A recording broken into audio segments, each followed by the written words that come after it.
Tanah Melayu, salah sebuah negara yang terkaya di Tenggara Asia. Berkurun-kurun sudah ianya menjadi tempat perhimpunan pengembara-pengembara dari barat dan timur. Mereka tiba kerana hendak berniaga, tapi banyak yang tinggal berumah tangga di sini dan mewah makmur mereka. Sebahagian besar negeri ini diselimuti dengan hutan tebal. Di tengah-tengah tulang belakangnya membanjar gunung Titiwangsa, ulu dan punca sungai-sungai kita.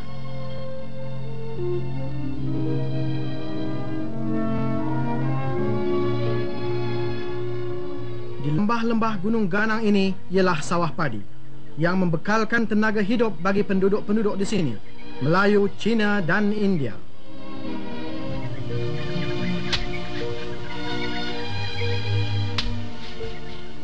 Tetapi getahlah yang menjadi tiang iktisad tanah Melayu. Seluas 4 juta ekar tanah menatang getah kita yang memberi kerja kepada lebih 1 juta manusia di sini.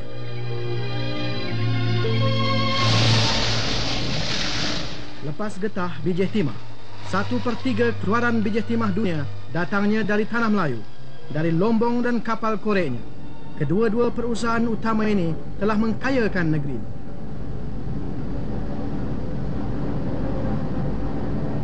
Enam juta penduduk tanah Melayu dari berbagai bangsa dan agama telah lama hidup bersatu, aman dan damai, memberi sumbangan masing-masing membentukkan corak rupa pribadi negeri ini.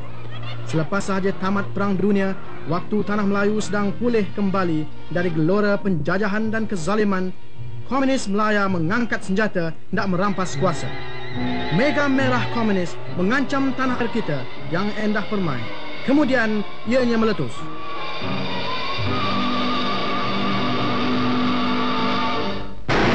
Huru-hara, porak-poranda, tanah Melayu dalam keadaan darurat.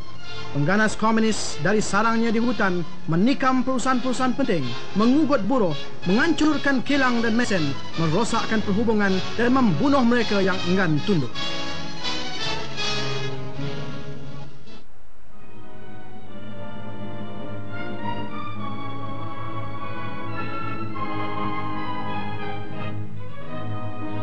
Pada awal darurat, perusahaan negeri hampir lumpuh. Pengganas komunis bersorak sambil lombong-lombong terhenti kerja. Ladang getah lengang dan perhubungan berkicai.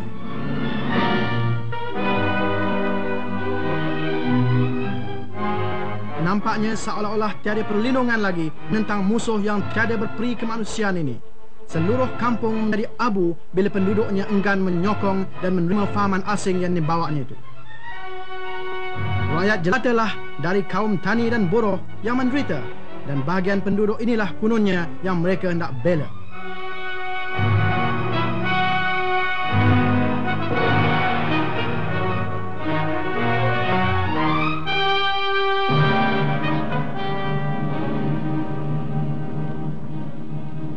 Penduduk tanah Melayu terkejut oleh keganasan ini, hampir-hampir hilang semangat. Wasangka dan kecewa, kecut dan takut merasuk di hati masing-masing. Inilah pancaroba, inilah dugaan negara kita. Tetapi pengganas-pengganas itu melampau dalam kekejamannya hingga hilang takut rakyat. Timbul pula benci dalam hati masing-masing. Apabila kerajaan menyeru, beribu pemuda-pemuda dari kesemua kaum tampil ke hadapan, rela mempertahankan tanah airnya. 24,000 daripadanya jadi mata-mata khas. Yang lain masuk pasukan kawalan kampung dan polis tambahan.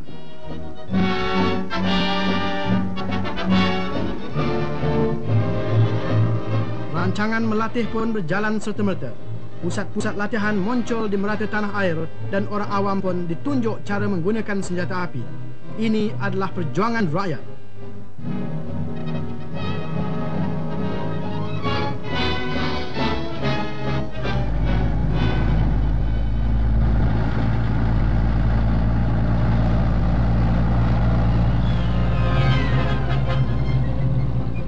Kubu pertahanan segera didirikan di ladang-ladang dan di lombong-lombong.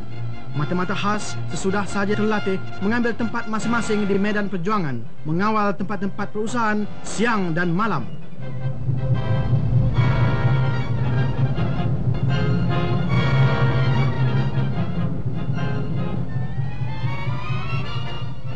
Langkah-langkah ini memberi kesan. Pengganas komunis kini Teragu-ragu untuk menyerang tempat-tempat yang terkawal, Lombong dan ladang sekali lagi dapat berjalan.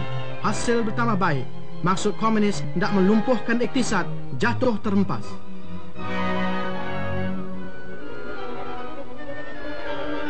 Adalah penting mencegah gerak-geri komunis itu. Jadi satu gerakan pendaftaran nama telah dilancarkan. Tempat-tempat pemeriksa diadakan di jalan-jalan seluruh negeri. Kad-kad pengenalan yang dibawa oleh rakyat ditelitikan. Keinderaan, penunggang basikal dan yang berjalan kaki diselidik kalau ada membawa barang-barang larangan yang akan jatuh ke tangan komunis.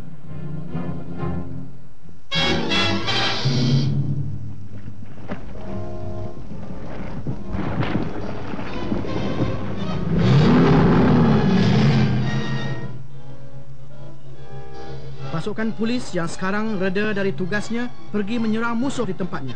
Pasukan tentera juga menunjukkan taringnya. Serangan balas kini telah dimulai.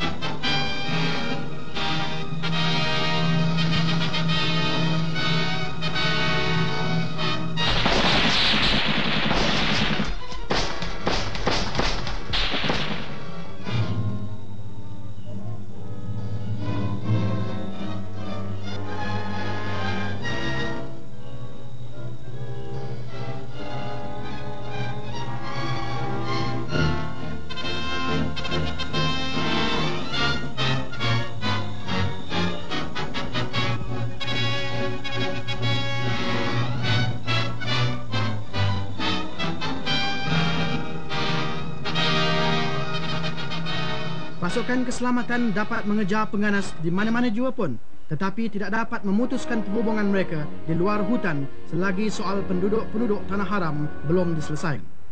Penduduk-penduduk ini adalah pelari-pelari dari bandar dalam tempoh Jepun. Di sini mereka hidup dengan berkebun sayur. Mereka terdedah dari serangan dan ugutan komunis yang menuntut makanan dan wang serta bekalan. Ada hanya satu uraian saja bagi masalah ini. Pindahkan mereka. Pindahkan di tempat-tempat yang boleh dikawal.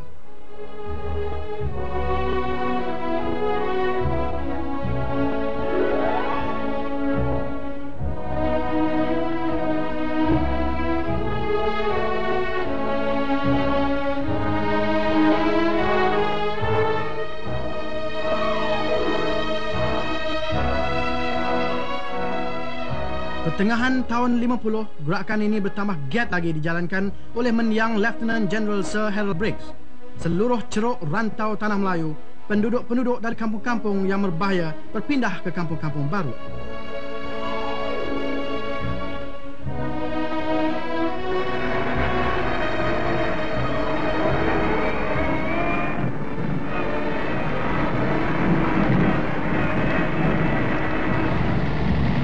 Kira-kira 1/2 juta manusia dibawa pindah.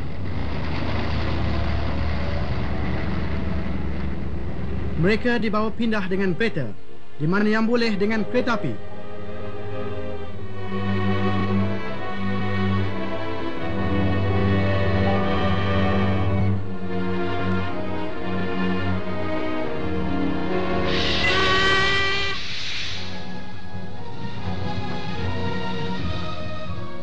Di mana tiada jalan raya dan kereta api, mereka berpindah melalui sungai. Sekalian ini berjalan mengikut rancangan.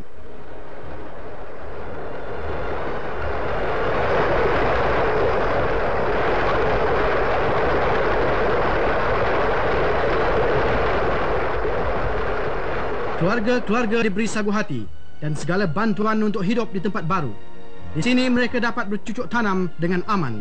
Jadilah mereka takut lagi bahawa hasil titik peluhnya dirampas pengganas yang buas itu.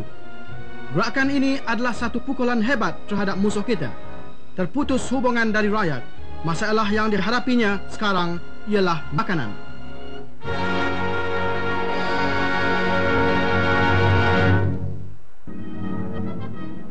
Satu tindakan membulurkan mereka telah dilancarkan dalam bulan Jun tahun 51. Makanan telah dilarang masuk di beberapa kawasan. Jagaan yang ketat telah dilakukan untuk mencegah jatuhnya makanan dan perbekalan ke tangan pengganas.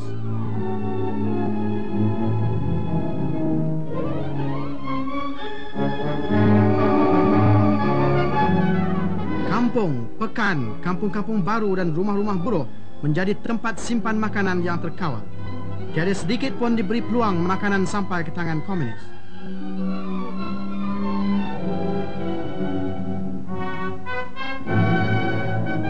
Di setengah-setengah kawasan diadakan masakan beramai-ramai di mana nasi untuk seluruh kampung dimasak dalam satu dapur yang besar. Keluarga-keluarga diuntukkan nasi secukup-cukupnya, tetapi ini mesti dimakan dalam rumah dan tidak sekali-kali benarkan dibawa keluar kawasan.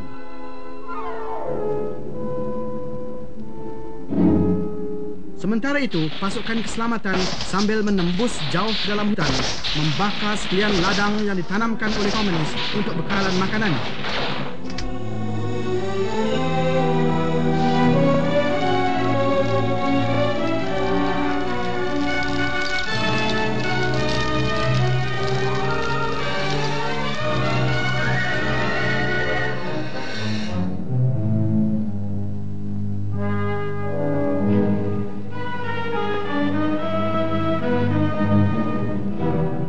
Tempat-tempat simpanan perbekalan mereka digeledah. Setengah-setengahnya mengandungi bilangan besar makanan, ubat, kain baju, bateri lampu dan berbagai perkakas yang penting.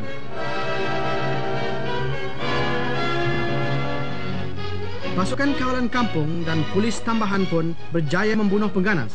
Tapi kerjasama penuh dari rakyat sangat perlu. Pemimpin-pemimpin kaum pun kini tampil ke hadapan. Dato' On berkata bahawa tindakan melawan komunis ini adalah satu peluang bagi tiap-tiap orang menunjukkan kejujurannya nak membantu kerajaan. Datuk Tan Cheng Lock pula menyeru supaya kaum Cina seluruhnya memberi sokongan dan kerjasama sepenuhnya kepada kerajaan. To make a success of this mobilization. Bulan melawan pengganas dianjurkan oleh kerajaan.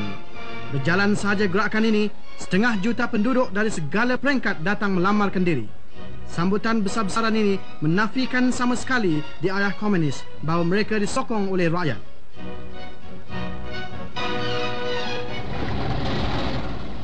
Pada bulan itu, tentera sukarela ini melegakan tugas-tugas polis dan pasukan keselamatan.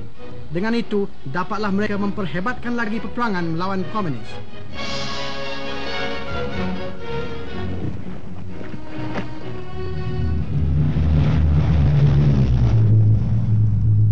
Pasukan udara Commonwealth tidak pula kurang penting peranannya. Sambil membekalkan tentera darat, mereka tiada henti mengebom sarang-sarang pengganas.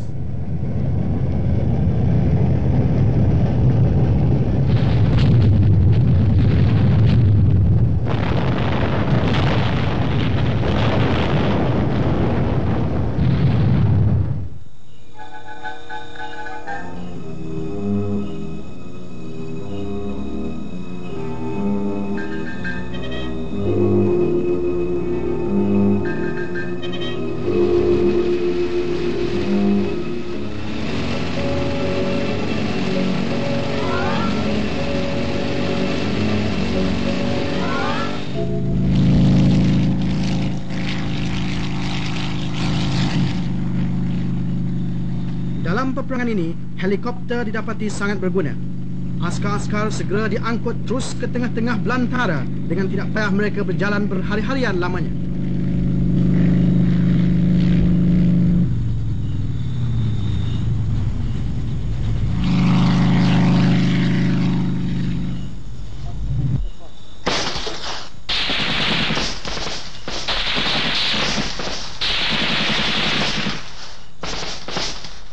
Di mana-mana medan pertempuran, askar kita segera menyerang, melumpuhkan semangat mereka.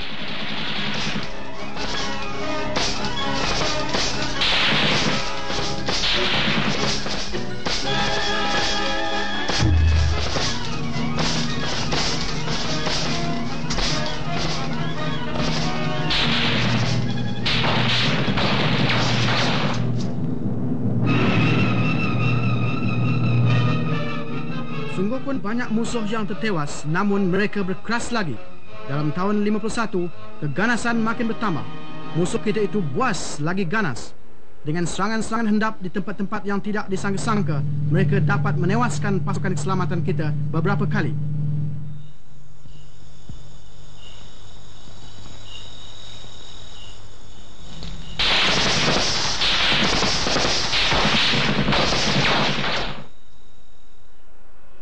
Dalam tahun-tahun awal darurat, pesuruh jaya tinggi ialah Sir Henry Gurney. Waktu menjalankan tugasnya selama 3 tahun, beliau telah dipandang tinggi kerana keberanian dan kebijaksanaannya. Beliau kerap melawat di seluruh negeri dan memerhatikan sendiri keadaan rakyat.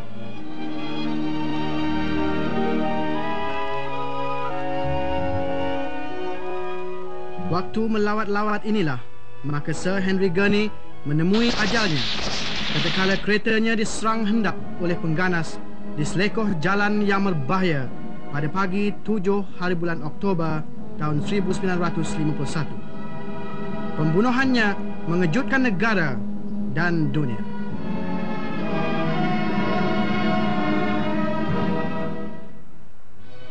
Pembunuhan Sir Henry Gurney membawa perubahan baru dalam soal peperangan di sini. Awal tahun 1952, General Sir Gerald Templer telah dilantik sebagai pesuruh jaya tinggi baru. Seorang prajurit sekarang memandu negara.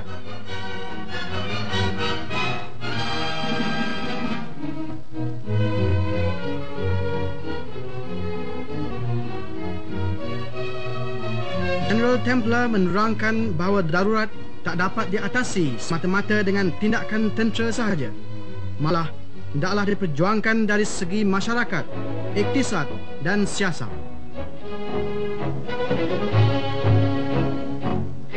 Tugas pertama Templer ialah memperkemaskan alat-alat peperangan. Latihan keras diadakan bagi sekalian pasukan bersenjata dalam cara-cara perjuangan di hutan.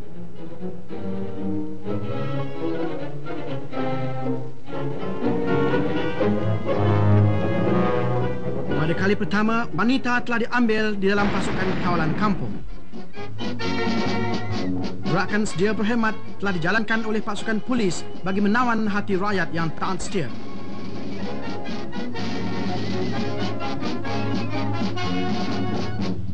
Peperangan semangat pun dipergiatkan lagi. Kapal terbang khas dengan alat pelaung suara terbang di kawasan-kawasan pengganas, seluruh mereka mendah diri. Selain daripada itu, berpuluh juta risalah-risalah ditaburkan ke dalam hutan.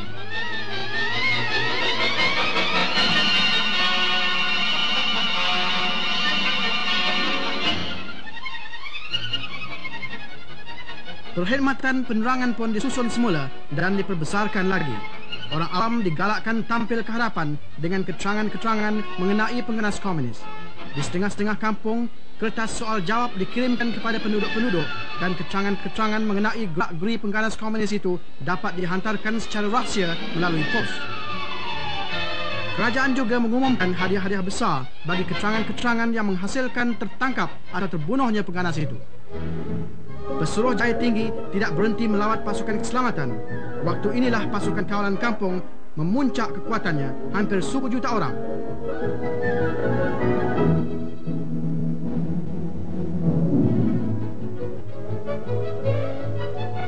Di mana dua ia pergi, General Templer mesti bertemu ramah dengan rakyat jelata.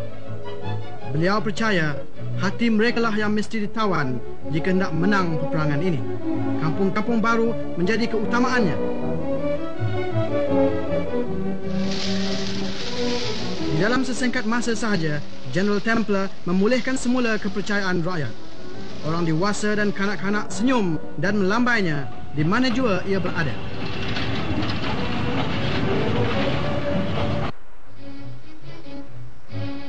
Tindakan Templer berhasil.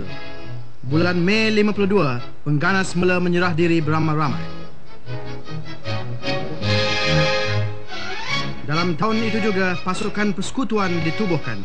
Satu langkah menyatukan penduduk-penduduk dari berbagai bangsa serta membulatkan taat setia mereka.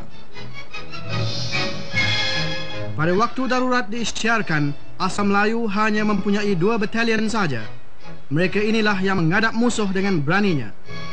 Apabila keganasan komunis merebak, askar Melayu ini pun diperbesarkan menjadi 7 batalion. Pasukan perisai persekutuan yang baru tertubuh serta-merta menjalankan tugasnya meronda jalan-jalan raya. Pasukan simpanan Angkatan Laut juga ditubuhkan. Dari mulanya lagi, Angkatan Laut kita mengawasi pantai kita. Pasukan tambahan Angkatan Udara juga mulai tugasnya, mula-mula di darat, kemudian di udara dengan pemandu-pemandu anak negeri. Membantu tentera ialah pasukan sukarela. Pemuda-pemuda ini bertanggungjawab atas pengangkutan dan menjaga keinderaan.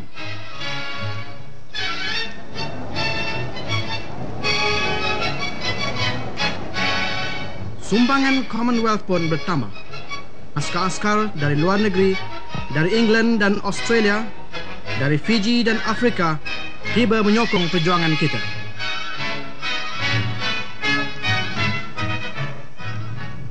Tamat sahaja berlatih, mereka pun mara bertempur. Tindakan bersama kerap kali dilakukan. Ini adalah usaha serentak oleh kerajaan, pasukan keselamatan dan rakyat.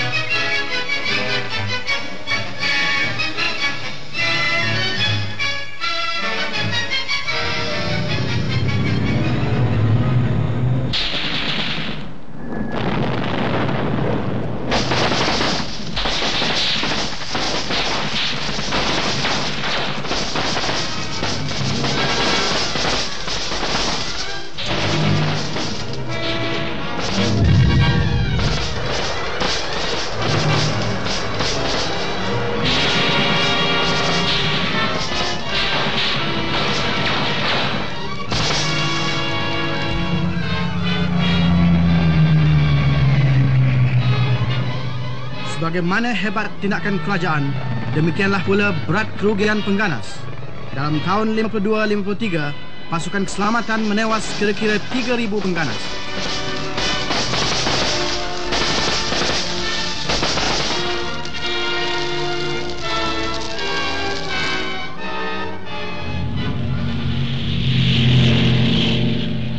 Sungguh pun begitu teruk tanggungan mereka, namun mereka masih jadi punca kekacauan selagi pengkalan-pengkalan mereka jauh di dalam hutan tidak dihancurkan. Ini kali yang pertama askar payung terjun digunakan.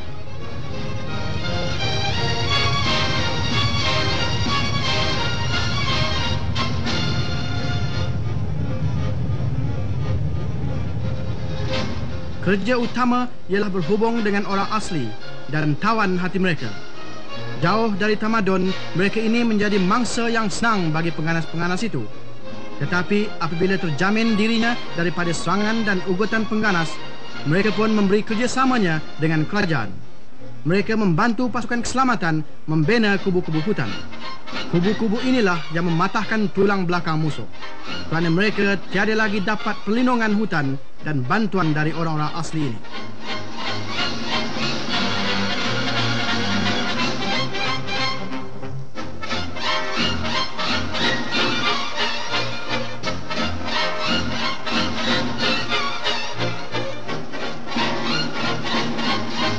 Selain daripada kepentingan tentera, kubu-kubu ini mendatangkan faedah bagi orang-orang asli. Sekolah dan perbekalan ubat diadakan untuk mereka. Makanan dan bekalan dikirimkan melalui udara supaya tiadalah lagi mereka membuat kebun yang kerap dirampas hasilnya oleh pengganas.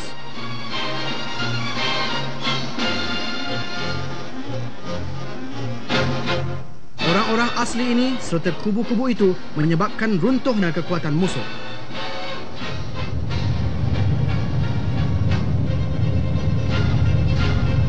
Seluruh darurat, perbekalan diturunkan dari udara supaya dapat askar-askar menembusi hutan, kadang-kadang berbulan lamanya.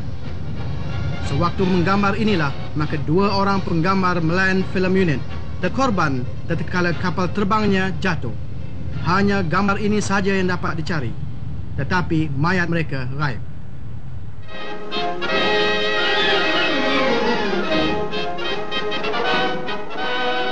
Apabila keadaan bertambah baik, segala sekatan pun dilonggarkan. Rakyat perlu dibebaskan dari cengkaman darurat. Dalam bulan September 1953, General Templer mengumumkan kawasan putih yang pertama, yang mengandungi 221 batu persegi sepanjang pantai Melaka. Tempat tempat periksa disingkirkan, sekatan makanan dan lainnya dimansuhkan, dan segala barang-barang boleh diangkut di dalam kawasan yang diisytiharkan putih. Perintah berkurung ditiadakan lagi dan penduduk-penduduk di kawasan putih dapat hidup seperti sedia kala.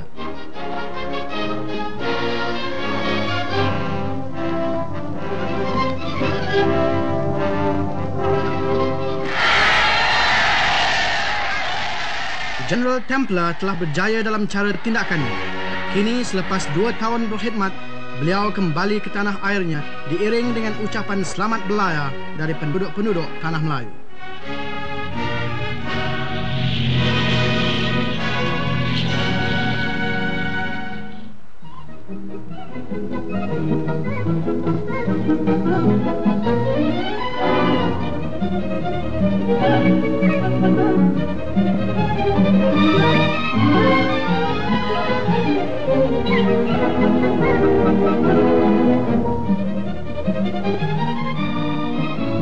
Tanah Melayu telah selamat menempuh ujiannya yang sengit.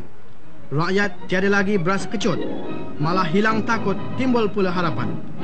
Kesengsaraan tahun-tahun yang lalu telah menerbitkan semangat baru. Rakyat inginkan perubahan baru dan hidup baru.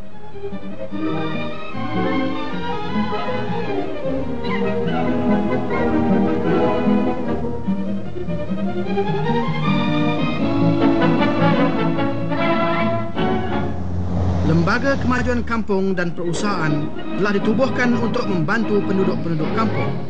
Gerakan kerjasama licin berjalan menentukan pendapatan yang lebih bagi pekebun-pekebun kecil.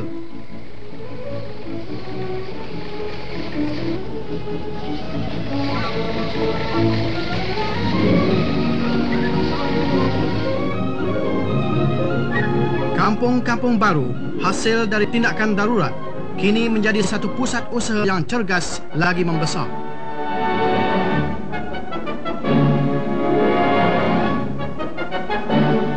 Di lapangan Siasah, fahaman komunis ditiwaskan dengan diadakan pilihan raya majlis tempatan. Di luar bandar, di kampung baru dan pekan-pekan, penduduk tanah Melayu ditunjukkan cara demokrasi dan menggunakan haknya mengundi pada pertama kalinya.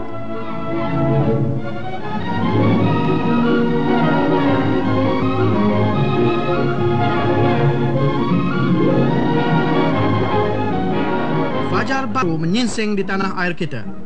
Zaman kejahilan dan mengharapkan orang telah luput. Ahli-ahli majlis pilihan rakyat memimpin mengikut kehendak ramai. Sekalian ini menuju ke arah satu corak kerajaan yang demokratik.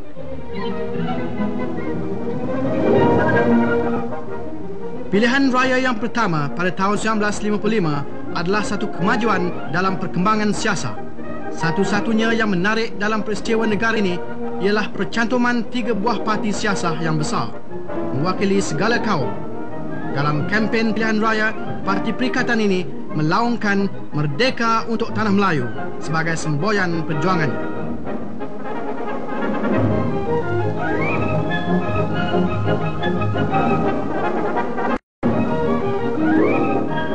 Pertandingan cukup sengit. Keputusannya satu kemenangan besar bagi Perikatan yang telah berjaya merebut 51 daripada 52 kursi. Rakyat telah memilih kerajaannya yang pertama. Tengku Abdul Rahman, pemimpin Parti Perikatan dan ketua kerajaan baru. Bagi menamatkan darurat, Tengku mengumumkan pengampunan beramai-ramai. Pihak komunis minta satu persidangan. Tengku setuju, tapi hanya untuk menerangkan syarat-syarat pengampunan itu. Dan dengan itu, segenap pandangan dunia sekarang ditumpukan selama 2 hari di Pekan Baling.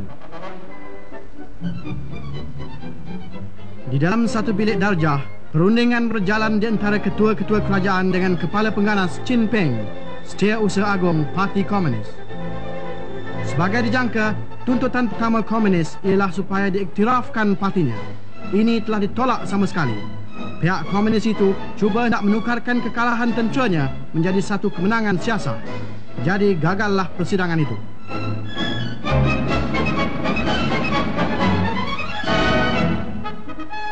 Lepas itu, Tengku menerangkan bahawa pihak komunis itu bersetuju hendak meletakkan senjata apabila tanah Melayu tercapai merdeka. Ini sebagaimana kita sekalian maklum adalah janji palsu sahaja. Kini perjuangan diperhebatkan.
Teras fahaman komunis sekarang reput. Bilangan pengganas yang mati atau tertawan memuncak.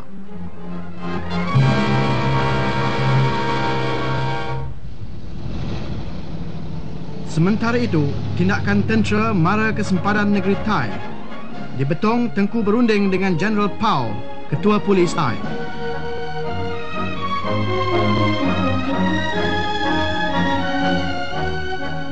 Hasil perundingan ini, pasukan sempadan Thai diperkuatkan supaya dapat mereka tindak bersama melawan pengganas.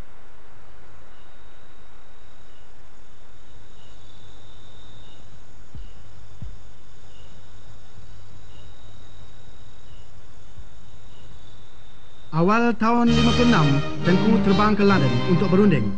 Tugasnya sekarang ialah untuk meyakinkan kerajaan British bahawa tanah Melayu sudah sampai masanya merdeka. Tengku berjaya. Beliau diberi jaminan bahawa kemerdekaan penuh akan diberi dalam tempoh 18 bulan. Ini adalah 2 tahun terawal dari matlamatnya.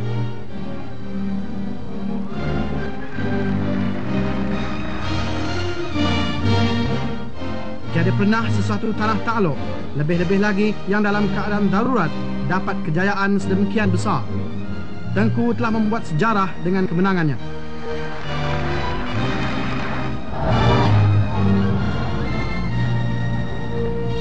Balik ke tanah air, Tengku telah disambut sebagai kesatria dari medan perjuangan.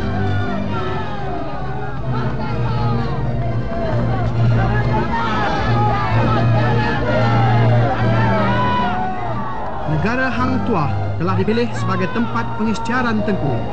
Berseru kepada rakyat supaya bersabar, beliau berikrar, atas korban dan taat tuan-tuan, saya akan membina negara tanah Melayu.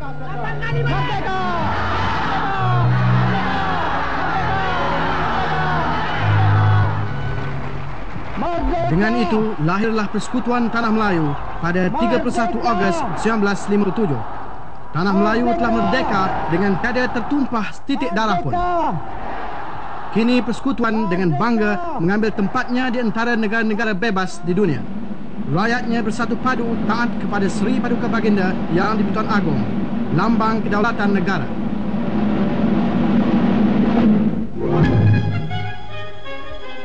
Sejurus kemudian, Tengku mengumumkan tawaran merdeka bagi pengganas menyerah diri.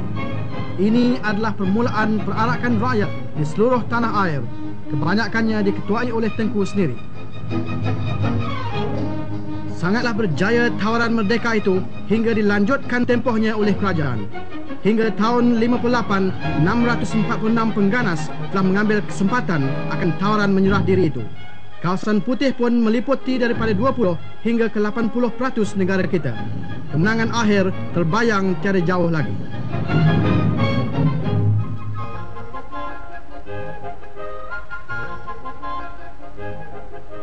Bergandengan dengan peperangan darurat ialah perjuangan masyarakat dan iktisad untuk kemajuan negara. Rancangan 5 tahun telah dilancarkan. Yang penting ialah melaksanakan dasar pelajaran yang baru untuk menyemaikan semangat kebangsaan dengan menggunakan bahasa Melayu sebagai bahasa kebangsaan.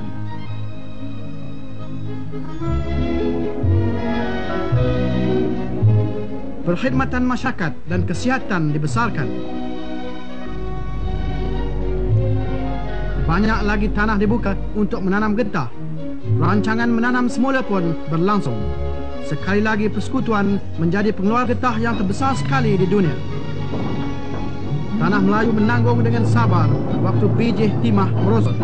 Tetapi bila pulih semula, keluaran timah ini menjulang naiknya. Kemajuan yang besar ialah dalam lapangan perusahaan. Banyak negeri asing menanam modal di sini. Perusahaan perintis pun kembang luar dari dugaan.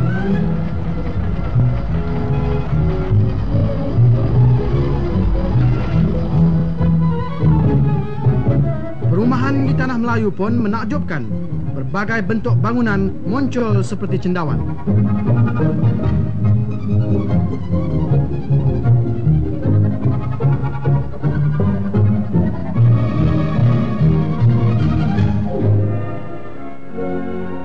Keutamaan telah diberi pada rancangan pembangunan luar bandar, tempat tinggal kebanyakan penduduk-penduduk tanah air kita. Satu corak baru telah terbentuk di luar bandar.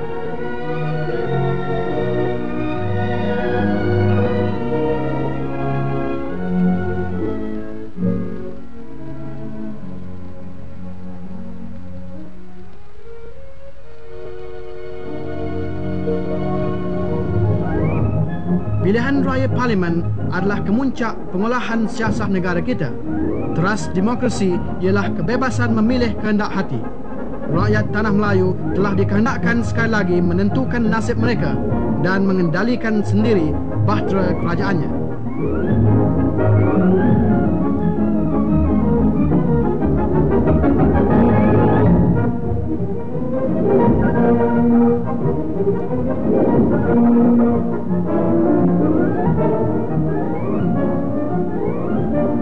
Keputusannya sekali lagi kemenangan bagi Parti Perikatan.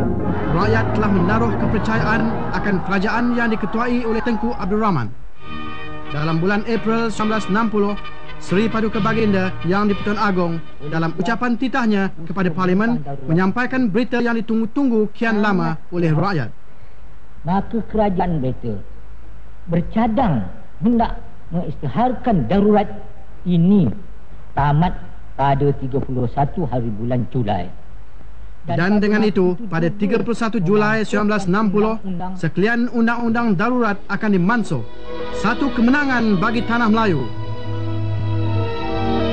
Kita telah menempuh segala uji dan dugaan dengan hati yang cekal dan semangat yang kuat, lagi kokoh bersatu padu.